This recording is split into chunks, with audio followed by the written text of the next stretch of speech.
Bonsoir. Très attendu l'arbitrage du Premier ministre concernant le Grand Paris Express. Ces travaux devraient débuter l'an prochain, mais la fin de ces travaux serait fixée à 2030. Un plan d'ensemble que ce projet qui inclurait la création d'un nouveau réseau associé au renforcement du plan de mobilisation pour les transports que nous connaissons, plan qui avait débuté en 2011, donc il y a 2 ans, pour rénover le réseau actuel. Rappelons l'importance dans le projet de grands pôles d'activité franciliens, par exemple à Saclay, la recherche scientifique, au Bourget, le ciel, l'espace, entre l'île Saint-Denis et Aubervilliers, autour de la création, le tout sans oublier les milliers de constructions prévues. Les postiers d'Épinay-sur-Orge et les facteurs chargés de la distribution des colis de Morsan-sur-Orge sont en grève depuis ce matin. Ils ont déposé un préavis illimité pour exprimer leur refus d'une réorganisation du site. La direction de la Poste souhaiterait fermer le centre d'Épinay et le service de livraison de colis de Morsan. Aurélie Colombel. Seuls 2 facteurs du centre de tri d'Épinay ont distribué le courrier aujourd'hui. La direction leur a annoncé leur projet de fermer le centre de tri. Les facteurs seraient alors basés à Morsan-sur-Orge. 4 collègues sur les 6 qui s'occupent des colis dans la poste de Morsan les ont rejoints. Eux seraient transférés à Lys. On demande l'arrêt du projet de délocalisation des facteurs d'Épinay. On demande à ce que la Poste garde les colis au sein du bureau de Morsan. La direction explique que cette restructuration offrira plus de sécurité, permettra d'augmenter l'encadrement. Il précise également qu'un plus gros centre améliorera la qualité de service. Les facteurs, eux, craignent de voir leurs conditions de travail détériorées.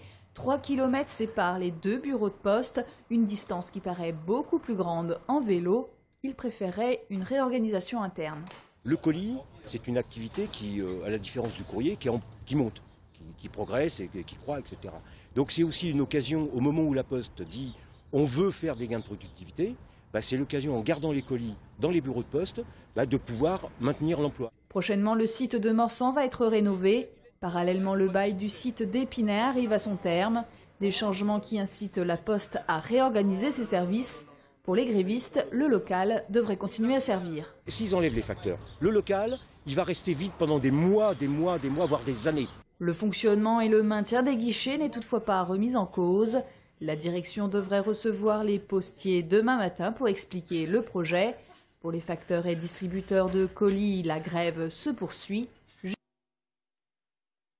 Mais les renforts auraient été appelés par la direction pour assurer justement demain la distribution du courrier et d'une partie des colis. Retour sur la mobilisation CGT Force ouvrière hier, qui n'a pas rencontré le succès escompté par les organisateurs. À Paris, un certain nombre de leaders de plusieurs partis de gauche étaient présents, mais si la présence de Jean-Luc Mélenchon n'a pas étonné, celle de Jérôme Guedj un petit peu plus. Le député essonien tenant à montrer sa volonté de rééquilibrer, c'est son propre terme, le texte du projet de loi de réforme du marché de l'emploi, le rééquilibrer lors des discussions à venir à l'Assemblée nationale. Mais cette position n'est pas du goût de son collègue Carlos da Silva, le député patron de la Fédération socialiste dans le 91 et qui a critiqué dans un communiqué ce qu'il a qualifié de parlementarisme nuisant à la lisibilité de l'action gouvernementale. Petite phrase s'adressant évidemment à tous les élus de la majorité qui manifestaient.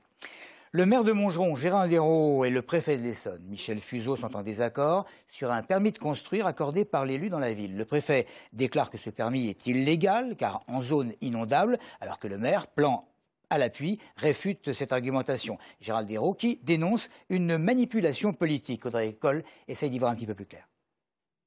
Sous la gare RER, derrière les parkings publics, voilà où Gérald Ayrault a accordé un permis de construire le 3 décembre au promoteur Codoprom pour la réalisation de 45 logements, dont 12 logements sociaux. Le préfet a envoyé une lettre à la mairie pour demander au maire de retirer le permis de construire, jugé selon lui illégal car en zone inondable. Les services du préfet sont instrumentalisés. Ce n'est pas la première fois. Et le bâtiment se situe dans la zone bleue du PPRI, donc constructible. Cette zone bleue peut être constructible selon certaines conditions, notamment de protection des habitations vis-à-vis des inondations. La partie saumon du projet plus inondable sera réservée à des aménagements d'espaces verts et de parking. L'État, le préfet, nous demande de construire, nous demande d'offrir des logements, accession à la propriété, logements sociaux. Il est déjà saisi une première fois avenue Jean Jaurès. Il est saisi ici, alors qu'on est au pied de la gare. Ce que nous demande l'État, de densifier auprès des gares et le préfet suit. Pourquoi ? Le maire dénonce une manipulation de son opposant François Durovray qui sur son site publie la lettre du préfet. L'opposant dénonce également un non-respect des conditions de construction en zone bleue. Un recours au tribunal administratif a été déposé par des habitants du quartier. La préparation des municipales à Longjumeau, à un an du scrutin, c'est à ceux qui chercheront à se positionner le plus rapidement possible. On sait que Philippe Schmitt d'hiver gauche et Bernard Nieuvert d'hiver droite sont partants pour succéder à Nathalie Kosciusko-Morizet. Mais côté parti de gauche et parti communiste, Geneviève Marin et Sarah Muller vont former une liste front de gauche, évidemment, pour ces élections locales. Pas contents les habitants du Plessis-Pathé. Certains d'entre eux n'ont plus de téléphone ni d'ailleurs d'Internet. C'est probablement dû à des sections de câbles que France Télécom répare ou change, mais ça prend beaucoup de temps. Si certains clients ont pu rapidement obtenir satisfaction, les autres doivent encore patienter. Je suis resté 3 mois sans ligne ADSL. C'était impossible de joindre le service technique. Finalement, ça a été rétabli il y a environ une quinzaine de jours. Et aujourd'hui, à nouveau, tout est coupé. ADSL, Internet, plus rien ne fonctionne. Il y a des gens qui passent leur temps à travailler autour du feu rouge, autour des liaisons lignes. Je ne sais pas exactement ce qu'ils font, mais ça ne fonctionne pas. Et là, justement, j'ai été en train de m'énerver après ça parce que je ne peux plus travailler. Et puis, dans une rue de Longpont-sur-Orge, cette fois, c'est un camion ayant heurté un poteau téléphonique qui est à l'origine de mécontentement de un certain nombre de clients de France Télécom. Déjà une dizaine de jours que les plaintes se succèdent, mais il va falloir évidemment attendre la remise en état total des lignes. Le service technique, je pense que c'est cela, de la mairie, est venu pour nous enrouler nos fils et les déposer sur les poteaux.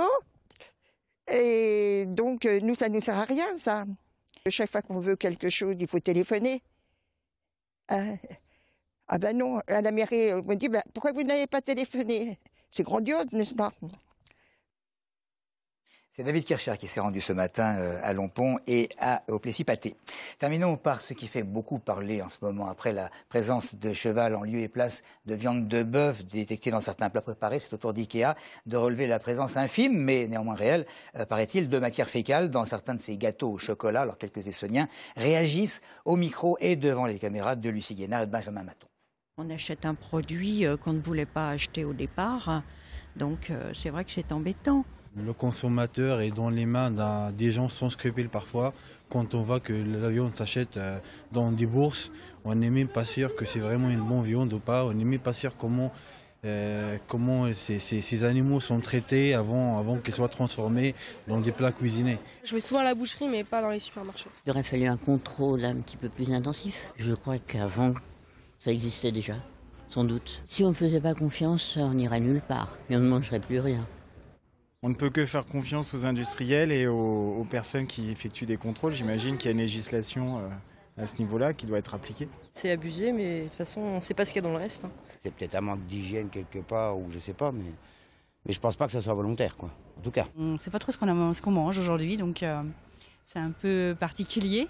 Bon, il faut mieux faire sa propre cuisine, je crois, à la maison, et puis revenir sur des principe plus logique et plus calme, quoi. On tire sur la rentabilité, enfin on cherche vraiment la rentabilité au maximum et du coup c'est pour le bénéfice des entreprises et uniquement les entreprises.